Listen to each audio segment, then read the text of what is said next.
Greetings, Marsh here, and welcome to episode 62 of my modded Factorio playthrough. On this episode, we are going to talk about ore washing and tier 2 sorting so we can make a game plan about how to implement it. Enjoy! So the general setup is going to be the same as this, just in a different place and bigger. But the basic concept is you have 3 different steps to make your plates.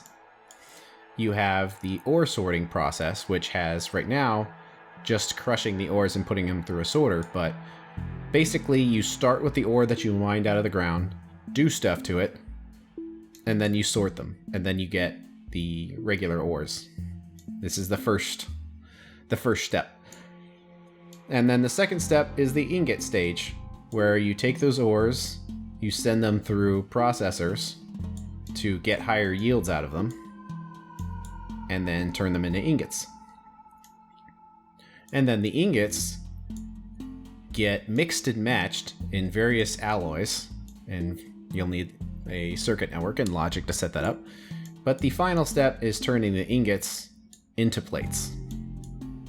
This is more of a logic design rather than a mechanical design, because you see it's just the same machines for all of these steps. There's nothing complicated about that in that sense, but it's more setting up a circuit network to handle all of your ores, because one problem you can have with angels is just you have all of these ores and you have a buildup of this ore or that ore, and then you can't use it because you don't need it, and then the whole factory clogs up.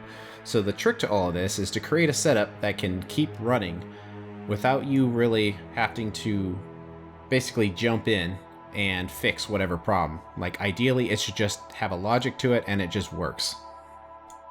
So handling all of this is going to be very complicated. So let's slice it down into a smaller step. So the thing we're going to concentrate on right now is the ore sorting step. And it won't happen here. This is way too small of an area. We'll have to move it out. I'm thinking somewhere out here. It's probably going to cover up some of these patches, but we'll just have to deal with it.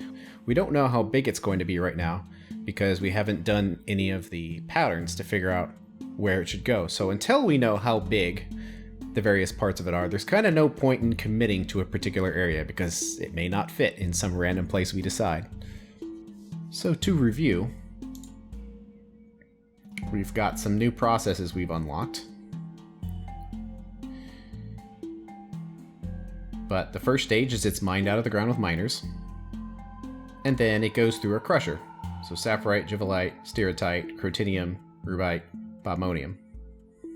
And then all of the mad clown stuff, which I'm not going to do in this setup right now. I'm actually going to do the mad clown stuff separately. In part because the mad clown stuff is not very well balanced, in my opinion. It seems like it's much better balanced for endgame. But for mid-game here, it's just kind of weird where you get a lot of weird stuff through sorting. Like if we sorted these chunks here, we would get titanium, which we can't even use right now, or even for the near future. Same with magnesium, I believe. And chrome. The balance of the Mad Clown stuff is just kind of interesting. It just doesn't seem to fit right with the progression with the other resources. I kind of regretting trying it out because I don't really like how this is imbalanced. Although I am using the oil sands, and it looks like finally we've caught up clearing out all of these oil residuals. But even that, these oil residuals is just way too much. And the drones are keeping things clear. But it's like, how much do we have in total? 345,000 residuals. Compared to just 9.9 thousand of barrels of mineralized oil. So it's just an excessive amount. And these are almost all exclusively filled with that. So I question the balance. Like, this wouldn't have been a problem if we could have actually processed all of the residuals. Then we would have just created a setup and they would have just disappeared and everything would have been fine. But So it's like the mad clone stuff, it's almost like you don't even want to install it or use it until you're at the end game when you actually have all of the processes necessary to balance it out. So I'm just going to stick with the Angel's Ores for now, just the 6 Angel Ores. And this will also help where if you don't even have Mad Clowns installed, you can see how I do it here, and then you can do it that way or be inspired and do it your own way, and you won't have to worry about Mad Clown stuff making it more complicated. I'll do the Mad Clown stuff in a separate setup. I'll still make a video on it, so don't worry, you'll see everything like you have until this point, but I won't include it in this group of buildings. So you have the 6 ores that get crushed, and then the washing step is the new step here, where you add purified water, and you'll get chunks out, but the thing that makes this so complicated is that you get geodes and wastewater. So Saphirite will give you blue geodes and sulfuric wastewater, then purple and fluoric, yellow sulfuric, light green and chloric, cyan and nitric, and red and sulfuric again. So then you'll have to deal with all of those byproducts, which we will. And then from there we can have a choice, really. We can sort them how we were before by sorting the crushed ores. Where 4 ores go in, you get 3 out and a slag, so 75% efficient. Or you can sort the chunks, which 6 ores go in, and 5 come out and a slag. So I don't know what that is in percent-wise, but 5 out of 6 instead of 3 out of 4. So it improves the efficiency of your sorting as far as not having to deal with byproducts. And the crafting time is 50% longer, so it's the same speed to process it overall. But it will decrease the amount of the original ores you're getting. So you see how here, half of what went in as Saphirite comes out as iron. So 4 go in and 2 iron come out. Where if we do chunks, 6 Saphirite will go in, but only 2 iron will come out because it's being converted into these other resources. So it's kind of an example where you can very quickly find yourself overloaded on byproducts if you just upgrade your setup from doing it this way to doing it this way without any other considerations. So by sorting chunks, we will get silicon and nickel, which we already have as byproducts. But this one, Jivolite, will give us aluminum and zinc, which are new. And then silver, which is new. And another source of aluminum. And another source of aluminum. And silver and zinc. However, we also unlocked the ability to make iron ore, or any ore, directly from the crushed ores, if we're able to add a mineral catalyst to it. See how 4 ore go in and 4 iron ore come out? So 100% efficient. The disadvantage is we need to put a mineral catalyst in there, so that's a whole separate process which we'll need to handle. But that is a very good way of making iron, copper, lead, and tin. And then you have all this weird stuff that's kind of misplaced to make magnesium. This one makes sense, making manganese with sanguinate and phosphorus. So those are the Mad Clown additions right there. Where these 4 right here are the Angel's originals, so we'll want to do that.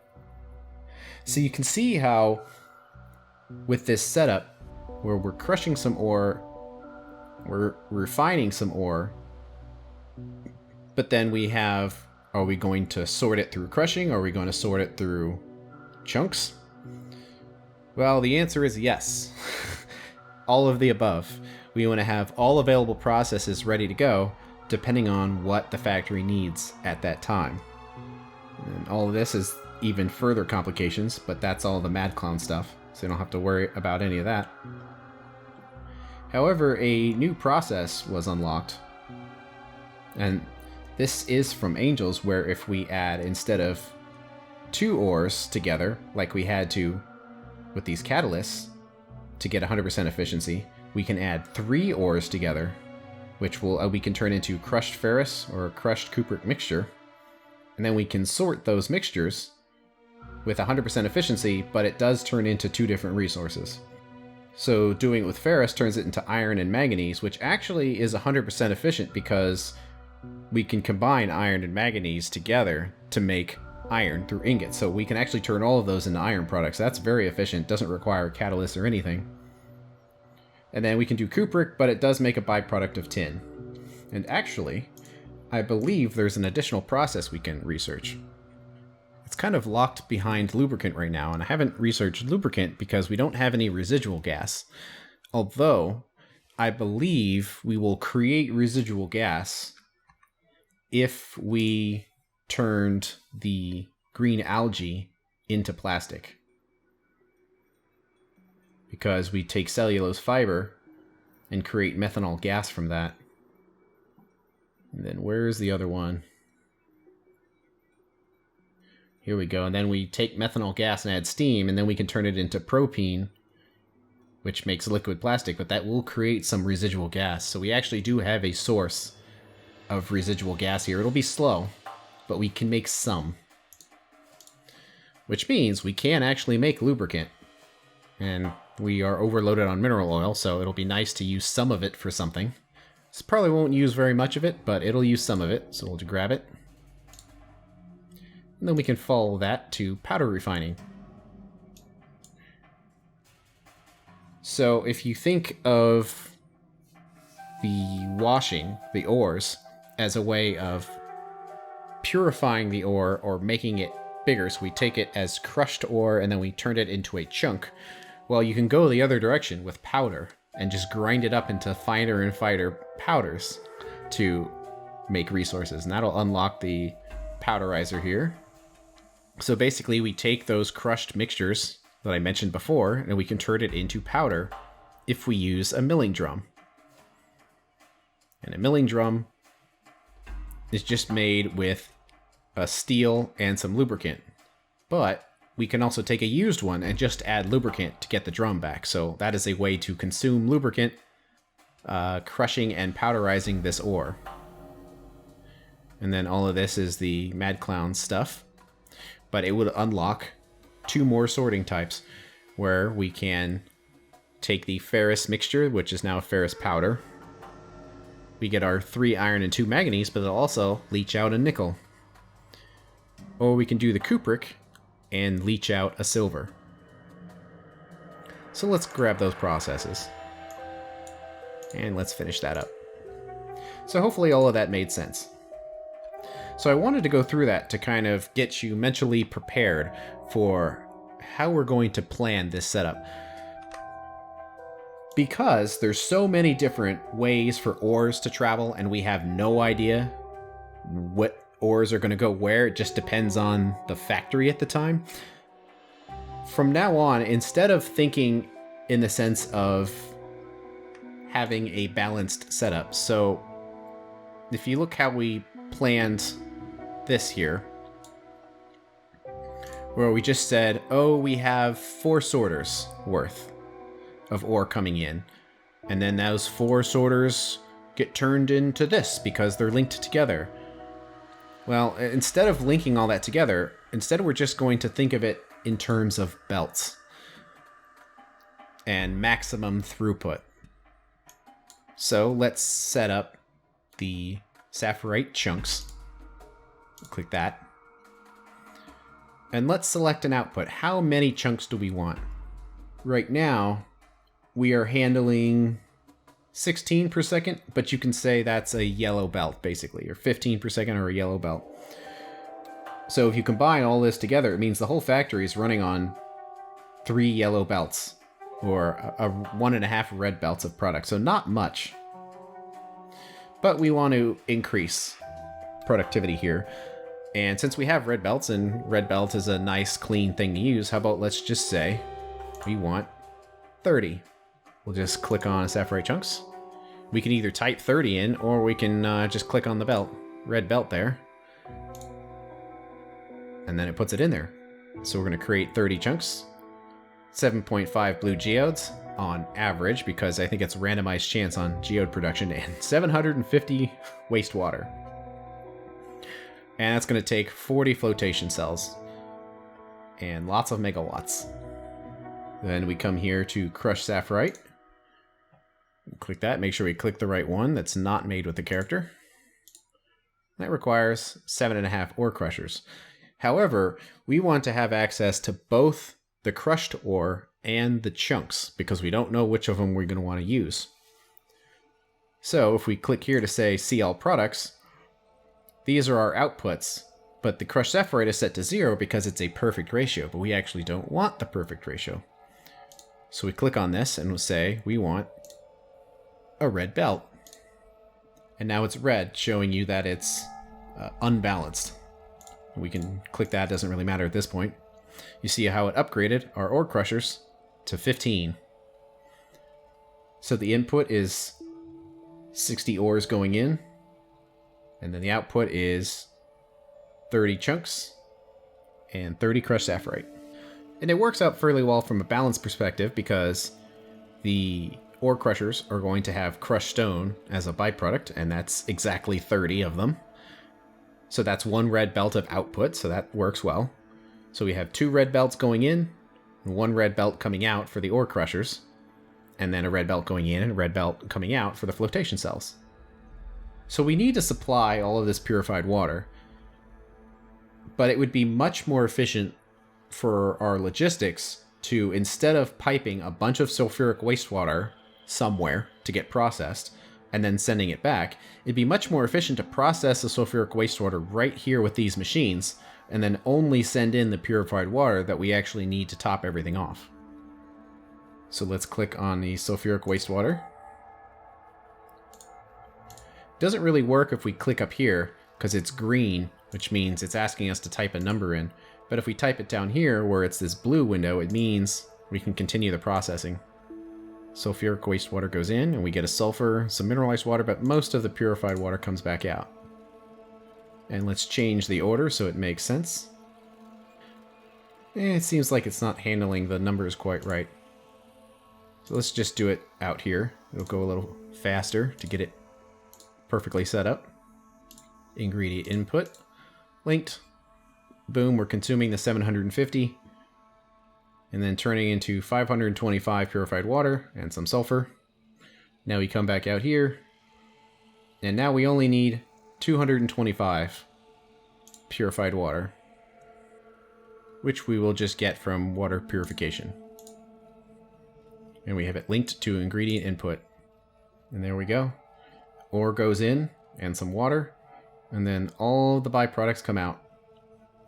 Since we're not using saline water for anything, might as well just get rid of it. There we go.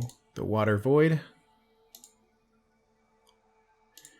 Ingredient input linked. We just need the 1 clarifier. And that's looking pretty good. Let's get rid of that flashing. I guess we could research the very last crafting upgrade with red science. And I know it looks complicated. You're just going to have to kind of think outside the box and handle all these things one at a time. But that's the basic setup here, where we have 15 ore crushers going into 40 flotation cells. Let's see, and since we need the 1 water void here, we probably don't need to have that on the list. And this setup is basically going to be the same for each resource. So we have our different types of water purification, where you can do sulfuric wastewater into sulfur, fluoric wastewater into fluorite, chloric into salt, and nitric into sodium nitrate. But you see each one of them produces 70 purified water in the end. And some saline water, so we'll probably need a clarifier for that. But that kind of gives you an idea that regardless of which ore we're working on, this ratio is basically going to stay the same. So now we have an idea of scale here, where we're going to have 6 of these lines, 1 for each ore type. So 40 times 6 and 15 times 6 for all of those machines. And then 5 times 6 for all the hydro plants. And I guess even more right there. So we'll have to figure all of that out. And since that's so many machines to have to build, it'd be nice to have those being produced on the bus, so that's less handcrafting. Let's try to get an idea for sorting. Like, how many sorters are we going to need? Well, if we sorted this whole output,